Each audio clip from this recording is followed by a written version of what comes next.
the Shen and Shan Show, where Shenice, my mom, and Shan the Pan interview with LGBTQ plus professionals and entrepreneurs. So let's get giddy and start the show.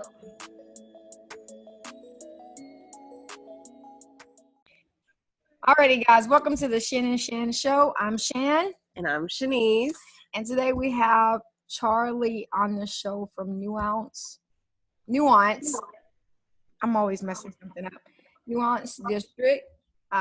So you want to kind of talk about how we met Charlie? Oh, yeah. We met Charlie through Instagram. You know, we have social media these days, so we don't have to be limited to meeting people through school and work and all that. So we met over Instagram, and here we are. Charlie kind of said she, felt the vibe whenever, yeah, she was good looking, energy. Good energy. Yeah, another person who's big about energy. So I love that. So Charlie, please introduce yourself. Let our audience know all about you. We want to hear the life story. All right, so I'm Charlie, like they said. I'm from Ohio, grew up in Ohio as well as New York, come from a Caribbean family, Jamaican. Caribbean, yes. My life is... Get away from you Caribbean people. No, you stuck with us. But I came from a pretty tough background. I've been through a lot of things as a kid, but I never let those things hold me. So I went to high school in Ohio. I went to middle school in Ohio and New York. I went to elementary school in Ohio and New York. I moved around a lot. It wasn't just New York. I've been Ohio, different states, different cities in Ohio. So Columbus, Toledo, Bowling Green, Sandusky. I've been in different boroughs in New York. So it could be Queens, it could be Brooklyn. I've just been pretty much everywhere. So I'm very well versed in moving and transitioning, and it's something that wasn't always the easiest for me, being homeless at a time, 2 points in time. One being when I was younger, and another being right before college. Like I said, but these are things that I never let dictate who I am or, what I could become. So I just use everything that happens to me and make it bigger than what it has to be in a positive light. Yeah, definitely. That's funny that you say that. I don't know. I feel like it might be a Caribbean thing because you've been moving since you're a kid, and I had an epiphany last year that I hop from house to house a lot as a child. Like I'd be with my mom, my dad, and my grandma, and my aunt, my great aunt. I'd just be hopping house to house to house to house to house. And I think that has translated into my adult life. And I've never really truly made a house home anywhere. I've just always lived somewhere with the intention, with my subconscious telling me, you're not going to be here forever. You're going to transition. So I've never really truly, I had one house that I did put up a couple pictures, but never really just went all out, made it mine, painted the walls, put up those photos and those paintings or pictures, with the intention of I'm going to be here for 10, 20, 30 years. Never. I had that epiphany last year, and I'm ready to plant some roots, basically. I was just about to ask you that. So has that changed for you? I know for me, I still have not gotten there yet. So it hasn't changed yet, but now that I've recognized that it has been part of my pattern, I really do want to plant some roots. I want to find a forever home. Even if forever is only 10 years, that's a lot longer than me staying anywhere at any point in my life. I feel like the longest I've ever stayed somewhere consistently has probably been 3 or 4 years. And that's the maximum I've ever seen. Yeah. And boy, you've been in Texas for a while now. So yeah, but I've been in Texas, and how many times have I moved? Yeah. I've been in Texas 6 years, and I've moved quite a bit. So yeah, it's different. It's different. Go ahead. So Charlie, I can really relate to that. So what type of effect do you think that's had on you? Are you still in the same place? And do you imagine yourself ever settling down? And do you think it's a Caribbean thing? Because I don't know. It just might be. I'm not gonna lie, because just now that you say patterns, I'm thinking about like my mom, her mom, like, and that's been the case for every one of them. Moving, constantly not being in a steady place in multiple ways, not just, the physical and moving, but yeah, that might be a pattern. And it's something that I thought about and think about often too. And I want a home. I've never had a home. Right. I'm 26. Like, that's crazy. I've never had a home. Like, I was in college for 5 years. I did I did the lap around one more time in college, but I was in college for 5 years, and that's a constantly moving thing too. You're not in one place. So, and that's funny you say that. Like, I went to quite a few different colleges. I went and got my associate's degree, and then I went and got my bachelor's degree, then I went and got my master's degree. I never even stayed at the same colleges. Those are 3 different colleges. Like, I mean, but I think that's pattern. typical because I started off at a junior college. I got my associate and I got my bachelor's at Sam Houston State. And of course, I probably went to a different school if I decided to waste more money and go get my master's. If I decided. So I think that's typical. And I also think, I don't think it's just a Caribbean thing. I also think it's maybe a Black American thing, because we are usually in unstable, dysfunctional homes. So you think that's y'all think it is a mental and emotional instability, or is it a financial instability, or is it both? It's all. I think it's both. Yeah, honestly, and I didn't even think about just Blacks as a whole, because you have a point there. Like, we come from different parts of different communities, and like different circumstances that just don't allow certain things, like stability. Yeah. And now I'm thinking from this conversation, I'm like, what does the American home look like? And what do you see when you think about that? And what I see when I think of people who stay in the same home from the day they were born until they're older, it is, and I almost cringe saying it because it's kind of sad that it's mostly the middle class white America. Yeah. The ones that we see on TV, the ones that we see in our own lives, in my experience, the people who I have, any white friends, or they're very far and few between other cultures, races, ethnicity, backgrounds that they have been raised in a financially and semi-emotionally, because most homes honestly are not emotionally stable, but at least on the financial front and the home front, I have met people, or I'm friends with people who do have that stability, and it's typically white middle class America, or white in between lower to middle class America. And I think that's pretty crazy. Yeah. I think that's really showing that there's a gap there somewhere. Yeah.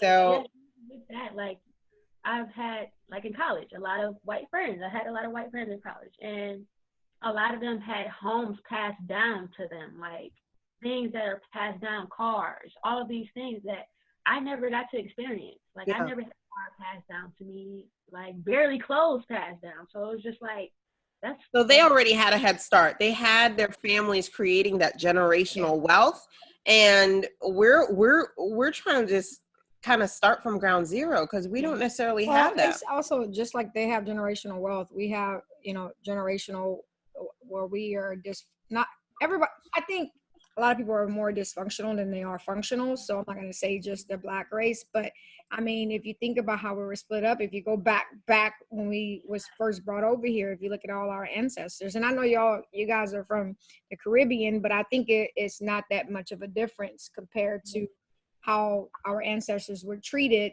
and separated, and all the dysfunction that they went through. I think that's passed down whether you're in the Caribbean or you're in the Americas. So I just think it's something where we have to fight and recognize and move forward and try to, change that cycle. Because if we keep repeating, if history keep repeating, it's not going to change. Yeah. Right.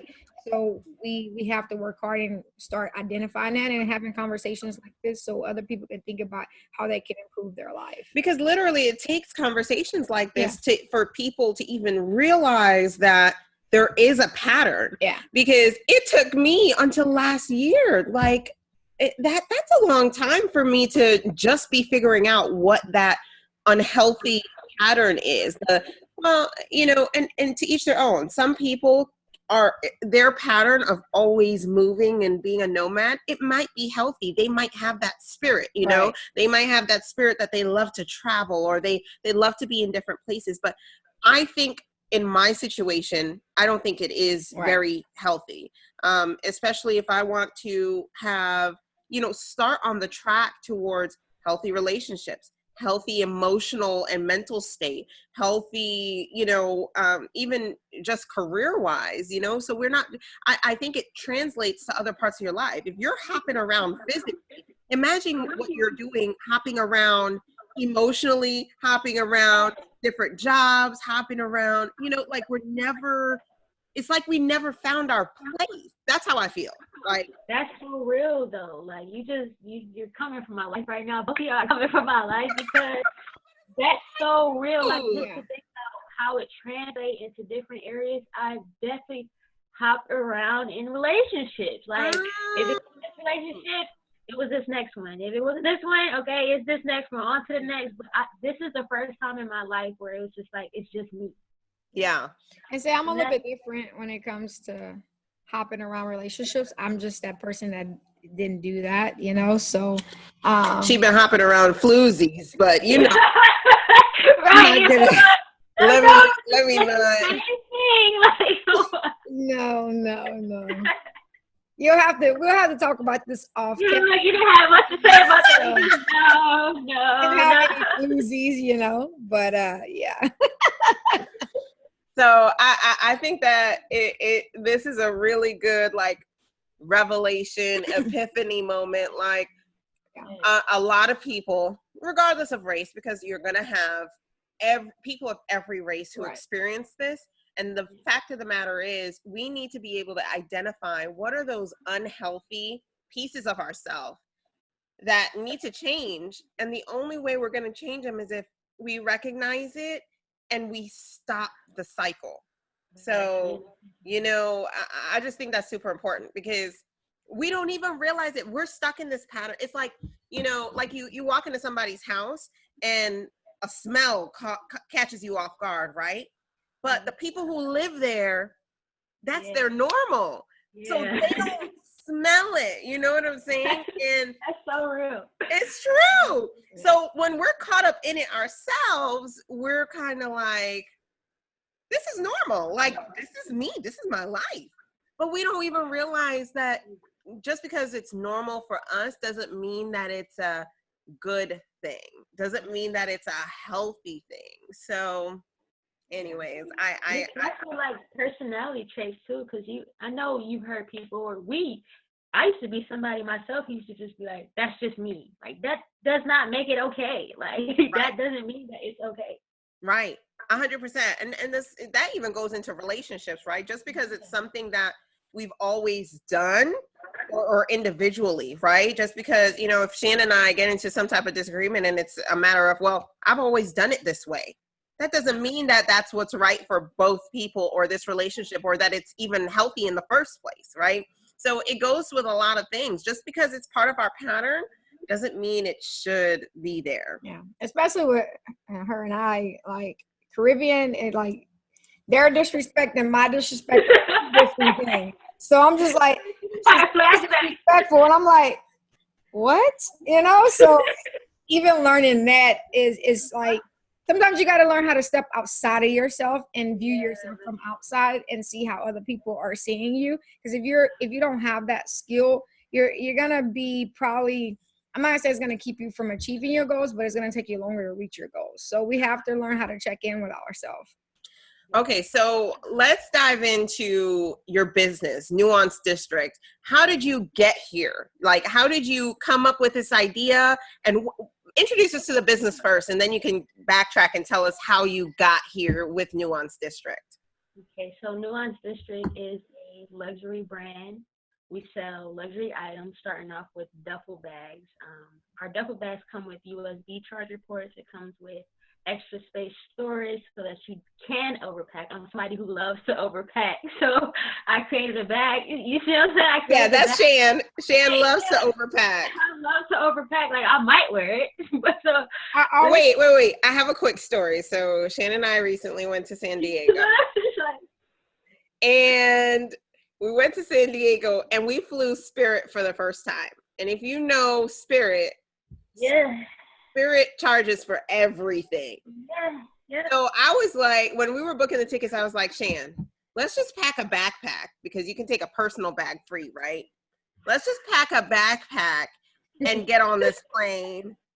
Okay. Shan was like, no, I need a bag. For a 5 or 6 day trip, she needs 5 pairs of shoes. Yes. It's necessary. Not, but we're not gonna argue about that right now. So we prepaid for one check-on bag, okay, and we decided we're gonna split it, right? And we're gonna each have a personal bag, right? So we get to the airport, okay, and we check in. Check-on bag is on, you know, we go through security, we get to the... Or 2 pounds over, but he let us slide. Yeah, he let us slide. He didn't even say anything, but it's okay. Check-on bag was over, but it's okay. So we get to the flight, the gate for the flight, and it's time to get on the plane. We got our tickets, you know, we ready. So we get up to the counter to scan our ticket to get on the plane. And gate agent lady is like, ma'am, did you pay for that? Did you pay for that carry-on item? Because you have personal bag and then carry-on. There are 2 different sizes, okay? And she's like, no, this is my personal bag, you know? And she's like, no, ma'am, that's too big. Like, you can't bring that on. It needs to fit into that little slot. They had like these suitcase slots to help you distinguish between personal bag size and carry-on bag size. And if you have carry-on bag size, that means you got to pay for a bag, okay? And we're not trying to pay for nothing. So we went over to the side, and my backpack, thank God, had space. Yes. And started packing a bunch of stuff out of her personal bag / carry-on bag into my backpack. So she could, and then she goes over to the thing and puts her duffel bag in there, and she's like, it fits. The lady comes over, she's like, no, it doesn't fit. So we gotta stuff some more clothes, some more stuff into my bag just so it could fit. And Shan literally stuffs her bag. I thought I had cracked my laptop and everything because my laptop was in that bag and everything. I was like, my laptop is ruined. Oh my goodness. She stuffs her bag into the personal bag slot. And then the lady finally allowed us on. I think she felt sorry for me after a while. Look, just please. I cannot leave. No, we weren't saying please because she was irritating me. Yeah. But I was just like, this is too much. We'll live on a backpack. Oh my gosh. We're going to talk about when we tried to come back. But that's another story. Oh my goodness. Come on. But anyways, yeah. So overpacking is her middle name. Okay. Yes, I'm right there with you, man. It's necessary. I'm new to flying too. I've only been flying for 2 years, so I'm learning. Okay, so look, you're supposed to give her the game. Like, you're supposed to give her the game. I try. She don't listen. So anyways, back to Nuance District. Yeah, so you have duffel bags that allow for overpacking. And USB charging ports. That's really useful. Okay. Yeah, but what the brand is about is just showing people and inspiring people to not be conformed by their circumstances. Just showing you that no matter where you came from, no matter what you had to face, no matter what you will face, that you can overcome it and excel on new levels. So I wanted to just make this brand not only for me, but the people like me who came from harsh circumstances, who didn't always have a way out, who, you know what I'm saying, weren't always the one that people believed in. Right. So yeah, this is what we're all about. Just breaking those barriers, man. I think it's so important. That's amazing. Oh, Go ahead. I was gonna say, can you kind of talk about like how did you come up with the idea? How did you, get your first bag? How did you start thinking about designs and, how you got to your manufacturing and all of that Yeah, stuff that walk us comes through your along with it? business. Yeah. So I didn't even want to begin with a luxury brand. So how it started was I was thinking about like little makeup travel cases, Yeah. like the little small little things to put different things in when you're traveling.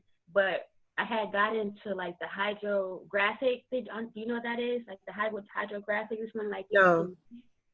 you can dip different items in this. It's like this pool of water, and you put. Say I had a picture of Minnie Mouse, and I put that picture on the water. I can dip whatever item it is, and when it comes out, it has the Minnie Mouse picture on the item. Wow. I wanted to start with that, with the little travel cases, and I don't know what it was, but something was just like, this is not it. Like this is not it.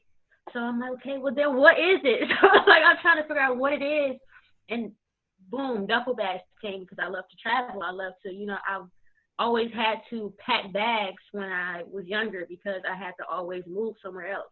So Yeah. it was suitable for me. It spoke to me, and I'm like, yes, that's the one. So I originally thought about dipping the bags, just like the cases, but I'm like, I don't think that's not it.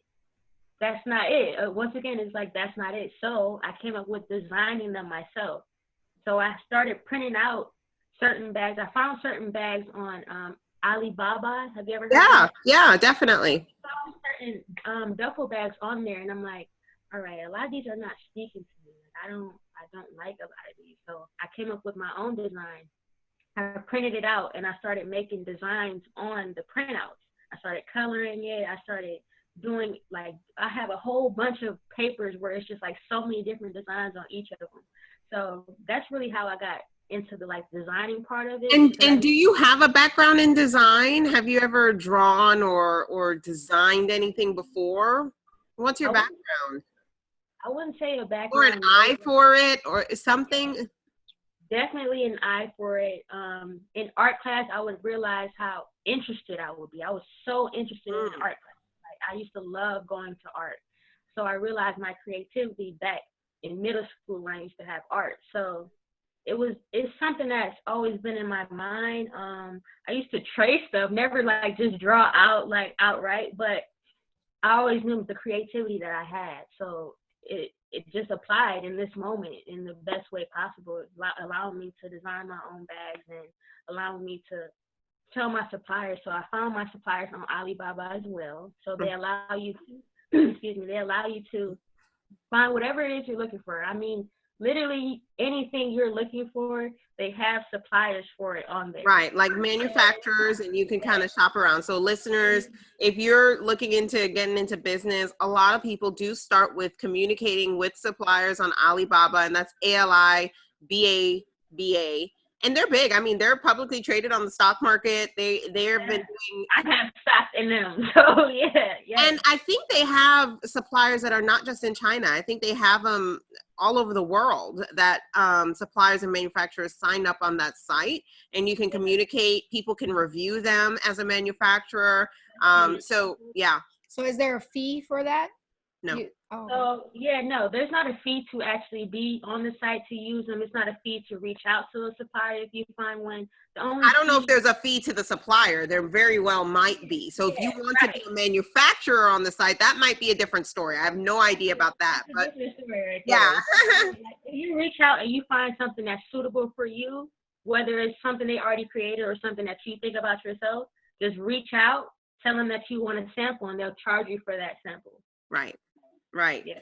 Exactly. And so it's kind of like eBay, but it's not really eBay because they don't really actively sell. It's like a showcase. Like they put up different products that they have manufactured. Yeah. You can click through the pictures. You can click through to see what their work has been. And then you can message them to start communicating about samples or your ideas. So once upon a time, I have sold hair. So I had a business where that's where it was either Alibaba or AliExpress. I found my suppliers through there, and I used to sell bundles, and that's where I found them, was through there, you know, ordering samples from different companies, testing the hair. She's done everything. I have. She's sold swimsuits.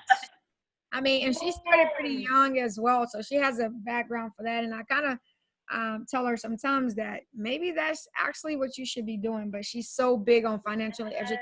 For real though, that's because when you just said swimsuits, I'm like, okay, where they at? Like that's well, that was back when I was like, I think I was like 14 or 15 years old, and you know, I've always been really responsible. So my mom, she had put me as an authorized user on her credit card. And so I had a credit card. I never used it. She just kind of gave it to me. I was like, you know, if you have an emergency or whatever the case may be, you could use it, whatever. And I always save my money. So, you know, if there's ever a point where I got money, I really wasn't using it. So, and also I think I started working when I was 15 too. So like in the summer, like New York had a summer camp program where they would hire kids. I think from your 15 or 16, you can get hired into the summer camp program and work. And so I was always working. But anyways, I think I was like 13 or 14. That was way back when.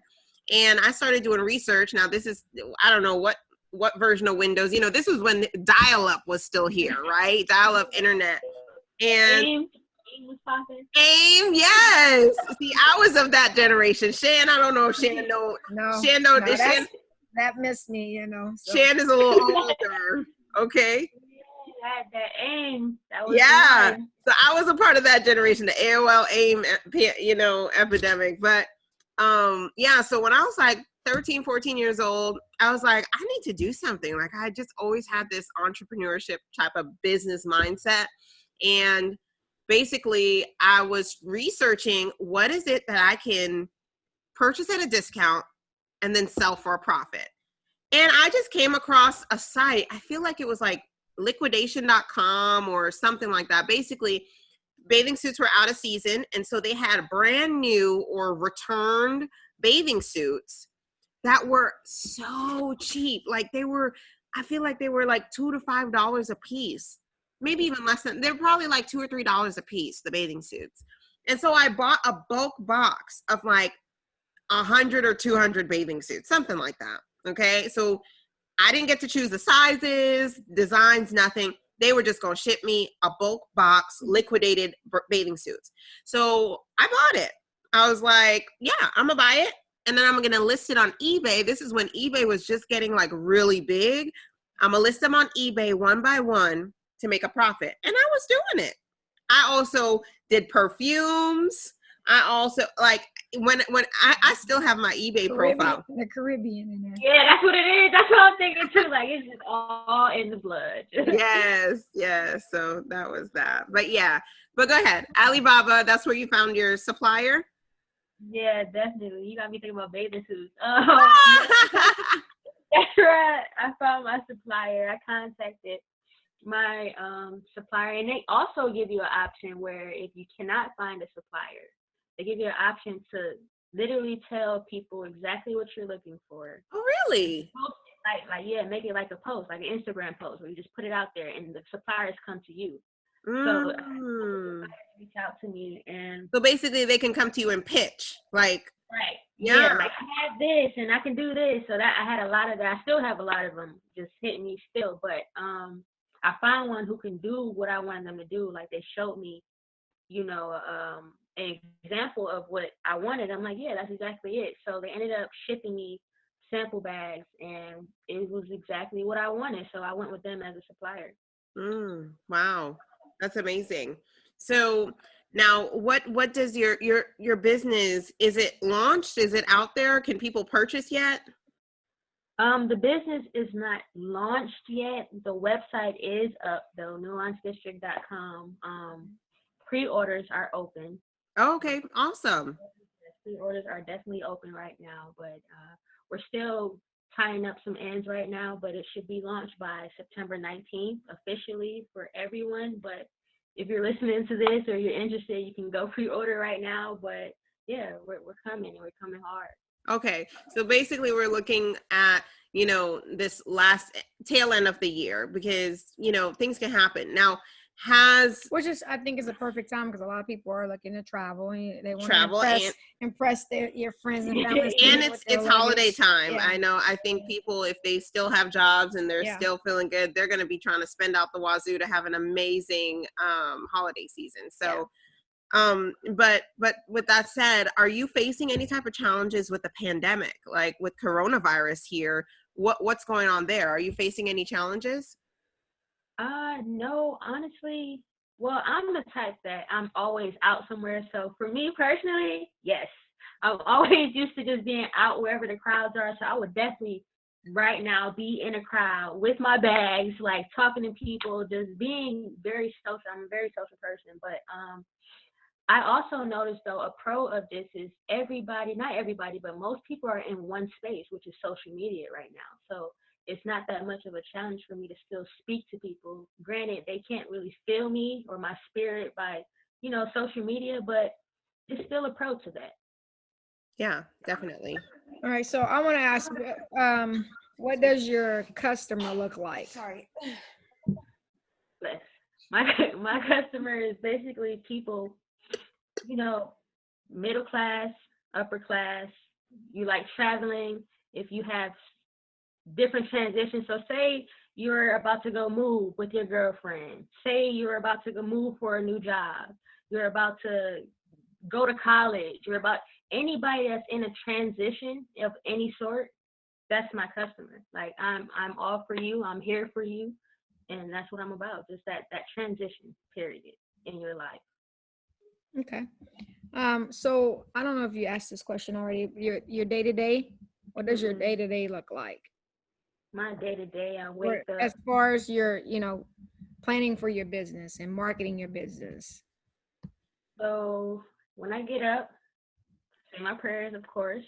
I hit the gym, get my mind, my body right. That's awesome. I'm on social media. Not gonna lie, I'm on social media for not a long period of time. I would say about 3 hours for my business specifically. Just reaching out to people, getting me out there so they know what I'm about, to know what my business is about. But then I'm talking to my suppliers. I'm always talking to my suppliers, making sure that nothing changed on their end, because I still need what I need, how I need it. And that's not to be, you know, any type of way, but I feel like it's important to be stern on your business and what it is that you need from people who are attached to your business, because whatever your vision is for that, it needs to remain that way, and nothing and nobody should be able to taint that in any type of way, unless it's necessary and that's what you want. Right. But on a day-to-day, yeah, I'm just working. I'm just doing whatever it is that I need to do to get out there. I also have a business manager who keeps me on track with a lot of the things that I'm supposed to be doing, a lot of the things that crowds I'm supposed to be in, the type of people I'm supposed to be reaching. So I'm constantly talking to him. We have a whole team of us, so we talk to each other in group meet. We dig one another up, let each other know what we got going on. If we're going live this day for the business, hey, hop on. Like, we're just very tight knit, and we keep it very close to the family. So that's pretty much day to day, just working in different ways. This show is supported by Empower Financial, where we help you protect, grow, and build wealth through life insurance and retirement planning. At a minimum, everyone, protect your family with at least 10 times your income in permanent life insurance. Have a safety net in case you become ill, or you can use the cash value in retirement as tax-free income. So reach out to us from our website at www.empowerfinanciallife.com or click the link in the show notes. How important is that business manager to your business? Very, very, very important. He's very well known. So I trust him a lot. Like just seeing how he moves and his spirit and how he connects with the people is what I want to do. So why not have somebody like that attached to me, where I can learn from you, where I can grow with you? Like, and keep you accountable. A lot of people forget that when you are a business owner, you no longer have somebody hovering over you to say, get this done, this done, this done. is all in your hands. So your failure is because of your failure to do what you need to do. Typically, there are of course other circumstances that can come into play there, but you no longer have somebody to say, well, you need to be at work at 7:30. Yep. And so if you're rolling out of bed at 12 p.m. And it's a work day, like, that's on you at the end of the day. So I think I love that you have a business manager or a business coach. And a lot of people are even getting like life coaches these days, because it's hard to keep yourself accountable. It's hard for most people to have the discipline necessary, especially when we're used to a world where we are employees, most of us, right? Now, of course, our show we feature people who are entrepreneurs, and we feature people who are working that 9-to-5 job or whatever job. It could be all sorts of different hours, but it's a job, right? W-2 type of job where somebody is in charge of you, or you have some type of manager. But businesses can have that too. And I think that I love that piece, because a lot of people don't ever consider it. Yeah. But the fact of the matter is that if you don't have the discipline to get up every day and do what you need to do, then it might be something you want to consider. Yeah. I know that was a challenge for me, because I was a teacher for 8 years, and sometimes if you don't plan your week out or your day to day, you're gonna struggle. So for those of you who are listening, if you have a game plan, if you want to start your own business, you have to have those goals written out every day, so you know what your day to day look like. Because if not, you're not gonna make. I mean, you're gonna make progress, but you're not gonna make progress in the time you should be making it, right? And not only that, like, it doesn't even have to be, you can design your own day. Like I said, if you're rolling out of bed at 12, that might not work for you. But if that works for you, that's great. You just have to define what the activities are that you need to get done and what your days look like. So money-making activities. Right, money-making activities. But if your day looks like, okay, in order to get what I need done, I need to work from 12 to 7 p.m. every day, nonstop, 12 to 7. That's cool. Get that done. But you can't get up and be like, 12 p.m., let me take my time. I'm going to go on social media and be scrolling. And then 2 hours later, you're out and about running errands. That's not a business day. Like, you're not working. So I don't know what's going on with your business. I feel like she's doing a little slug at me, because some of my days are and I'm working towards that. Like, I'm a work in progress as well. Yeah. But I'm really serious about building my brand in my real estate company. And I'm even learning from myself, my old self, on what I was doing and what I'm trying to do now. So sometimes, like I say, you gotta check in with yourself, and sometimes you have to reflect on your old self as well. Yeah, like, you gotta treat your business like a job. Yeah.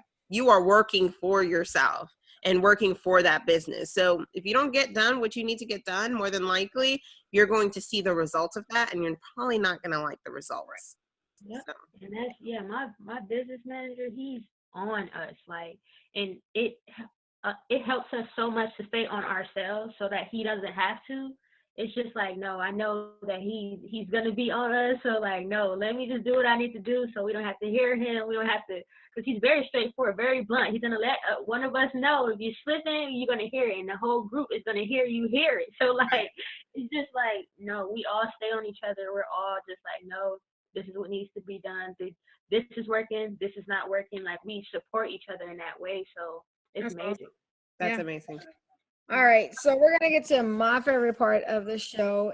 That's when we talk about your coming out story, because I'm always excited to hear about people coming out story, because we have so many different ways we come out, so many ways that we handle those situations and everything. And a lot of people have to come out over and over and over again. So some people are, there are just so many different nuances, so many different types of stories, and we'd love to know, first of all, if you're out in your business, but also, how do you identify what does your story look like in regards to your identity, and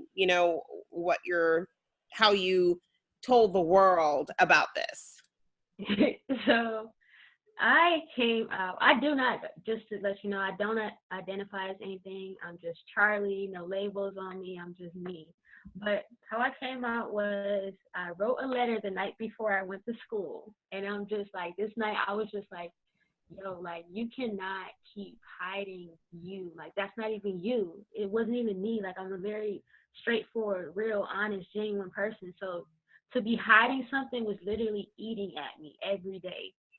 So I wrote a letter, went to school the next day. I was in biology class. Biology class was my second to last class of the day. So I passed my letter to one of my closest friends at the time, and she opened the letter and she read it. But she was so unbothered. You're like, that's not the reaction I wanted from you. Or like, yeah. But see, exactly what you just said is I think that's what a lot of people who are not out struggle with, just that judgment, and really just being a testament. Like, a lot of times people are not even going to care as much as you care internally. Like, they might not react the way that you expect them to react. You know what? And especially if you have true friends. If you're friends and if you have true friends who love you for you, and I won't say that you can have friends who love you for you but don't understand. But, you know, I think it's important that we surround ourselves with people who are open-minded, or that are open to some change or some type of understanding. You're willing to listen and willing to hear you out and willing to try to understand. And we're big on that. Like, we just want to surround ourselves with people. We don't have to agree on 100% of things, but people who want to listen, people who want to hear other people's perspectives and backgrounds, and, you know, just like us for who we are. That's it, period. Girl. So that's why I was grateful, very grateful, because I passed her the letter and she was just so unbothered. She looked up at me like, Charlie, I already knew that. And it was just like such a relief to me to hear those words. It was just like, so I continued passing the letter around. You know, everybody was just like, Charlie, like, we don't care. Like, we do not care about that. Like, we still love you. We still here for you. And nothing changed in our relationship. Nobody treated me differently. Like, it was just normal. It was just you. You were holding it all in, thinking about the judgment, like you said. So that's you coming out to your friends. Was it also the same way with your family? So my family, my mom been knew. And I feel like she was telling me. But, like, it'd be times where I had friends over and she would refer to one of my friends at the time, which was really just my friend, but this friend did like me. And my mom had said something along the lines of, yeah, your lover. But it was just like, she was indicating like, okay, yeah, I know something. But I was like, what? I was just like, how do you know what you know, whatever it is that you know? Like, cause she was spot on. And so she knew, but she never like came to me about it. Like, she never treated me differently. She was just, I don't know, like, she was just open and willing. And that was another, like, that day when she said that was another, like, weight lifted. Like, oh, you already know something. Like, you're on to something right there. But so that was a natural transition for me, because she just had my back from that day forward when it came to anything like that. Like, it was just like, she is who she is. And if you have a problem with that, then don't be around her. Like, period. That's amazing. So she definitely had my back.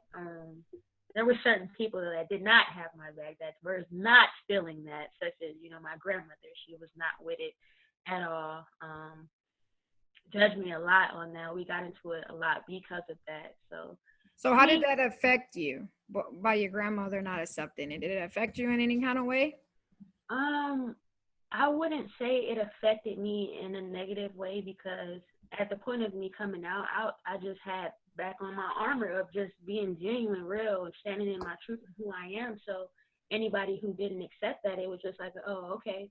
Like, it didn't really bother me like that. Okay. But as far as it being my grandmother, it was just like, I'm your family. Like, that's just that's just a part. Like, that's just not my whole being. Like, that is what it is. And I'm still who I am. So in a way, yeah, but in a way of like making me reconsider or think about different things in a negative light, nah.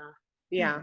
So, and I mean, at least you had, again, support, right? Support structure, support environment. You had your mom, and I think that, and your friends, and a lot of people in the community don't have those, right? And I think that that's really powerful when you do. So, and that even makes me want to say, like, you need our community. We have to create sometimes our support environment and make sure that the people we surround ourselves with can be somewhat of a safety net for us when we need them. Because when we're going through these things, like, what if you were so scared of the judgment? What if your mom and your friends completely rejected that? You know, if you didn't surround yourself with good friends, because family you can't necessarily choose, right? The friends you choose are the family that you have chosen. And having that is so important. Even if you're worried, you know, at least if you have friends that are open and non-judgmental typically, and, you know, just people who are okay with thinking critically and okay with being open and hearing you out. That's really important. Don't have fake friends. Yeah. If you think your friends are fake, they're probably not really your friends. Yeah. For real, seriously, I think that's very important. And I was grateful, and that's something that I was very conscious of when it was happening. Like, wow, I'm so blessed to have this around me. Like, granted, it's not everybody, but it's enough. Right. Exactly. So what have your relationships look like? Are you in a relationship now? What's going on with you? No Relationship. I'm not in a relationship. It's just Is it by choice? By choice, not in a relationship. I'm just really enjoying this time. Like I stated earlier, this is the first time that it's just been me, like literally just me. So it's new, but it's enjoyable. And it allows me to dig deeper into myself so that when whoever it is that's for me comes along, I'm with you. I got you. Right. I love that you just said that. Like, sometimes we need to take time to work on ourselves. So do you feel like this time for yourself, like, do you feel more empowered by it? Do you feel like you're getting to know yourself? Because I feel like, you know, a lot of us out here don't really know who we are. Yeah. We get lost. Yeah. Especially when you're attached to other people, because it's not just you. Like, granted, you have your own mind, but you're taking into account someone else's mind. So, yeah, this time has been very gratifying, and I feel like I'm at the point now. Yeah, if a relationship was to come, I'm ready for it. However, I'm definitely not looking for it. Right. You're not like seeking it out. Yeah. You know, it's just like a lot of people. Well, if I meet someone, or I'm a friend with someone who is just like dying to be in a relationship, like, I always tell them, like, just let the universe push that person to you. Because the moment you wind up stop looking and take your attention off of that and focus on something else, then it usually comes. And that goes with a lot of different things in life. You know, it's not just relationships. It comes with other things. Like, we sometimes try to dictate our own timing, and that's really not what we should be doing, you know? And that's kind of how I was before Shenice and I met. Like, I was like, I'm just going to focus on my career. I had just got into real estate, and she popped up, you know, and showed me something different and what I was missing. And, you know, my last relationship, I had just learned so much about myself. So, we're still learning and growing, and so I wouldn't trade it for anything. So yes, that's important. I feel like when you're constantly saying, "Oh, I want a relationship, I want this, I want that," you already have an image in your mind of how you want it to be, and that's the biggest way to set yourself up. Because what happens when this person does not fulfill one of those things? For real, like, we go into relationships with this list of expectations. Yep. And I mean, is that what we do with our friendships? Is that what we do with all of our relationships? I think to some degree, when we're looking for a life partner, we have this list, this lengthy list that doesn't necessarily apply to the rest of the relationships in our life. It only applies to that life partner. But then it's like we're boxing them in. Like, we should just be getting to know people for the sake of getting to know people, and then figuring out if it's a fit or not, you know? That's just it, you know. And But it's things that I mean, I know you're not supposed to have expectation, but there are certain things that I do expect. Like, if I meet you, like, and we get in a relationship, I expect you to be honest. That's one thing for me that is very important. Of course. And right, but some people get in relationships and they just you know, for the well, that's what I'm thing, saying is that, you know, you can see if somebody's a fit if you stay open and you see each other for who you truly are, is what I'm saying. I'm not saying that don't have any standards. Yeah. I think maybe maybe what I'm saying is standards are different than expectations. Honesty, loyalty, those are like standards, right? In my opinion, I feel like, you know, honesty, loyalty, you know, and basically preferences. So, like, you know, Shan and I, we prefer monogamous relationships. Some people prefer other things, you know, or are open to other things. We're not. And so those are more like standards, whereas expectations are like, well, you know, I expect that, you know, my girlfriend is gonna stay at home and raise kids and have the house clean when I get home. You know what I'm saying? Like, that's, you can figure that out. You can figure that out exactly like how you said. When you're just getting to know that person, you will know there it's gonna be exposed that that's either what they like to do or don't like to do. yeah. You have to get into a relationship first to know that. Yeah, 100%. Yeah, but some people are good. They gotta be careful these days. Yeah. Oh, that's the one too. That's another conversation right there. So, your other relationships, what have you learned from your relationships in your life? I know you're not currently in one, but what has happened or gone on, or what have you learned from some of your previous relationships, and what are you moving forward with? Woo! I've learned so much in my relationships, and really, I don't focus on, like, when my relationships are over, I don't focus on what you did. I focus on where I went wrong, like how I could have been better. And that's I get tunnel vision when it comes to that. Like, dang, I could have did this, or I could have been, you know, more gentle, you know, more kind, more open, you know, those type of things. But just being open in different ways, and not saying I'm a closed off person, because I'm not, but in the sense of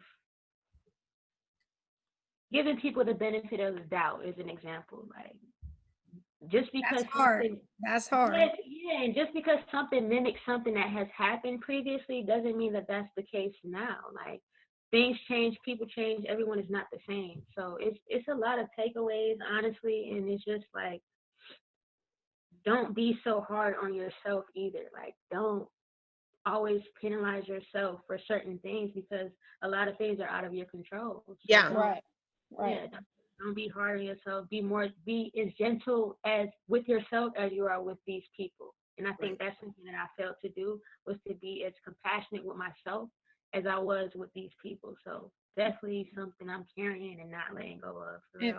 And being honest with yourself, because a lot of people too, they stay in relationships even though it's something, if it's someone they don't see themselves with. And so I say, like I said, always check in. You know, if you figure out this is not where you want to be, end it. Don't let it just keep going. And I feel like a lot of people do that. They just let it go on, and then it turns ugly. And so, yeah, I say you gotta check in. I think that's gonna be for this show. You gotta check in. Hold on, I gotta write that one down. That's the one. Yeah. One, like, I think that's so important. It's something I thought about too. I'm glad you said it. Is checking in. That's something I will not let go of moving forward. It's really checking in. Where are you at? How are you feeling? Like, what has changed? How can I assist? Like, just checking in is so important, because just because this was the case a month ago or a week ago, 2 weeks ago, does not mean it's the case today. And that's so important. Right. Definitely. And if you're in a relationship, make sure you're checking in with your partner.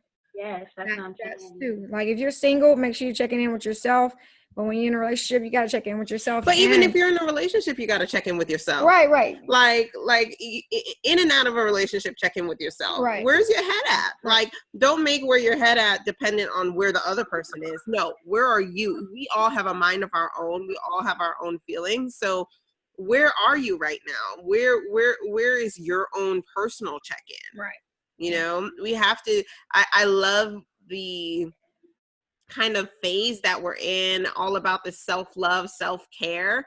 Like, are you checking in with yourself and doing what you need to do to take care of yourself, you know, getting the rest you need, doing nice things for yourself, you know, doing the things that you need to work out emotionally, physically, whatever the case may be. Like, you're hitting the gym every morning.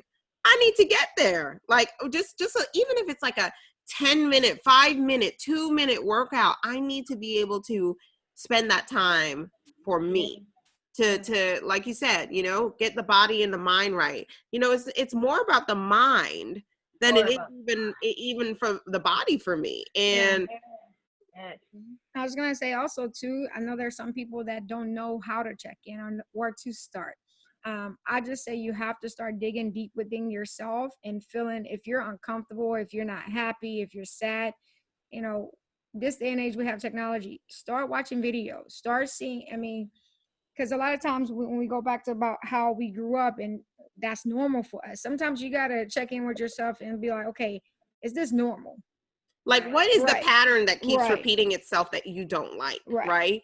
What are those patterns and what does it link back to? Right. Like, it took me, I mean, my whole adult life so far, I hadn't seen some of my patterns, and it's just now coming. And you know, life is a journey. It's just a lifelong discovery. So the sooner you can discover more about yourself by checking in, by spending more time with yourself, by doing those things that are about self-care and creating those healthy habits, the sooner you can move forward to where it is you really want to be in life. Yeah. Emotionally, spiritually, physically, everything, it all ties together. So you gotta be, it might be ugly to you, but you gotta be like, okay, this is not good.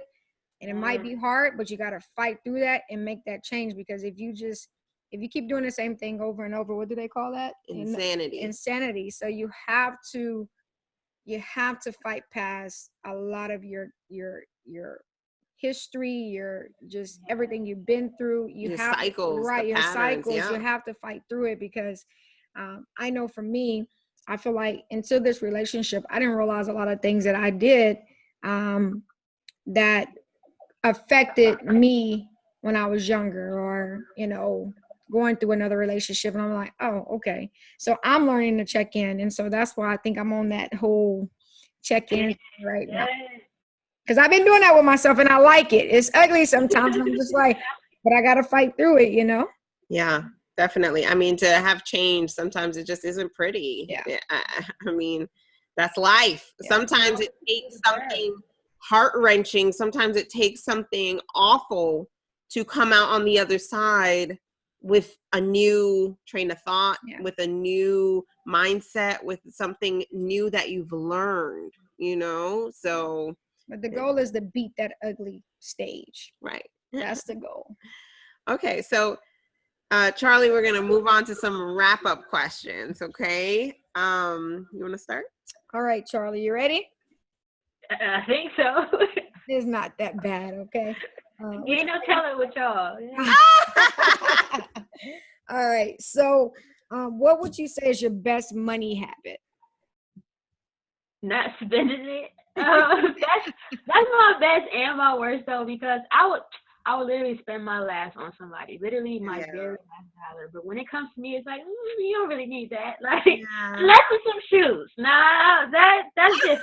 Shoes are the exception. I feel the same. Like I'm pretty good at not spending my money, but I definitely will spend it on someone else or some type of cause or whatever the case may be, or somebody who needs something, you know.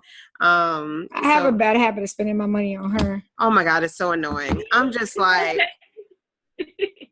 Shan. She's like, save your money, you know? You're thinking about her, and that's the part right there. Like, but I had to learn, that's another thing where I had to check in, because her love language is quality time. And so my love language is affection and gifts. So I feel like I was kind of what I wanted, I was giving her. And like, so, I'd be like, Shan, $50 limit. Can you stop? yeah, for her birthday, I spent quite a bit of money. She did. And I was just like, this is too much. Like, Yeah. That's another thing. Love languages, man. You gotta know. Yeah. You have yeah. So, I mean, I'm big on experiences and memories. Like, that's what I want to like build on. Like, even when Ray, my daughter, is here, like, I'm big on, let's take a bunch of pictures. Let's make photo albums. I'm big on memories. I feel like a lot of them get lost. And I really dread the moments in life where a piece of time gets lost because, you know, for example, whenever I had my daughter, and this was back when I think smartphones were kind of just coming out, and I had T-Mobile, and all of my pictures were getting backed up to the cloud or whatever, but they got rid of their cloud. And so I lost all of those pictures from when I still have a few because of social media and stuff like that, but I don't post a lot. Like, I'm not social media heavy like that. I've never been. And so I lost a lot of photos and a lot of memories, and I'm just like it's impossible for us to remember everything. So pictures, experiences, that's what speaks to me. So I just be like, Shan, stop spending. Like, I would rather you spend $20 on, I don't know, some food, and we go out and do something, or go travel, or, you know, than to get like gifts that are worth $200, $300, $400, $500. I'm just like, what am I supposed to do with this? Like, what is this thing? Like, return it. Get your money back. Go invest your money. I get it. So, all right, Charlie, where do you find your motivation? Honestly, in myself. It used to be family, you know, that type of deal, but I realized it's not that. That's just a plus. Like, myself, like, just literally reaching the levels and the heights I'm supposed to reach as an individual would translate into every area of my life. So definitely me. All right, awesome. Alrighty, what advice would you give to someone in the LGBTQ community who wants to advance in their career or level up in their business? Stay true to yourself. Literally just staying true to you and literally sticking to that will allow you to reach all those levels you're trying to reach. Like, literally. Okay. Definitely. Do you have a favorite book or podcast that you listen to? My favorite book has to be one of Dalai Lama's books called How to Be Compassionate. And it's not just about being compassionate, but just being the best you can be in every way, like mind, body, soul, just literally tapping into you. So like I said, it can translate to every area of life. Awesome. Alrighty, last question. What do you like to do in your spare time? Work? No, but it would probably be traveling. I love to travel. I love to travel, but I'm trying to get out of this phase of where I'm just so consumed with work. So I've been trying to get out more with like my line sisters or just like family, or just saying yes to things that people invite me to versus no, I can't because I have to do this or I have to stay on top of this. Like, I'm trying to slowly but surely just get back to being out there. So that's funny you say that, because I think most people struggle with saying no, but you're saying like you're used to saying no when it comes to like being like having fun, or yeah, and so you need to say yes more. I think we're the same on that. I'm a homebody, so yeah, like I just got so used to like doing my own thing. It's just like, no, I'm good. Like, I'm cool with myself, but no, it's not always the best thing, man. And I noticed that when I do say yes, it reaffirms why it's not always the best thing. yeah. So what sorority are you part of? Because you say Line Sisters. Zeta Phi Beta Sorority Incorporated. You should have let me get. You should have let me guess because I kind of figured you as a Zeta. Okay. Yes. Okay. All right. So please tell our audience how they can get in touch with you to help, your business or, just to connect with you. Because like I said, we just listening to you and it just seems like you're just want to surround yourself with positive people that's, wanting to go somewhere in their life. So definitely tell people how they can reach out to you and get these duffel bags. So you can follow my personal page at Charm by Charlie. That's CharmedXCharlie. And you follow Nuance District at Nuance District, NuanceDistrict. You can also go on our website, which is nuancedistrict.com. So yeah, I'm definitely open to like-minded individuals and even people who don't have my mind, because I can learn from you too. So definitely connect. And this is on Instagram, Facebook, what channel? Instagram is the same. Facebook is the same. My personal Facebook though is Charlie Outram. That's CharlieOutram. But Nuance District is the same on Facebook and Instagram. Awesome. Well, we've really enjoyed our time with you today. Thank you so much for being on Shen and Shan Show today. I mean, I think we really hit home some deep, good points that, these conversations are so important. So we're just so grateful to you and want to really thank you. So Charlie, what you have to remember to do? Let's see if you remember. Remember, what's been the theme of the show today? Oh, what was it you said? Check in. Oh, that's right. Yes, check in. No, for real. That's something that, like I said, I thought about too, and I think about heavily. So checking in, that's the one. Yeah. You don't forget to check in. Oh no. All right, Charlie. Well, you have a good day. Thank you. Thank you. Thanks for watching. Like, subscribe, and share the video to your friends. In the comment section down below, write how good the video was. And if you're listening to the podcast, make sure to hit a 5-star review. Bye.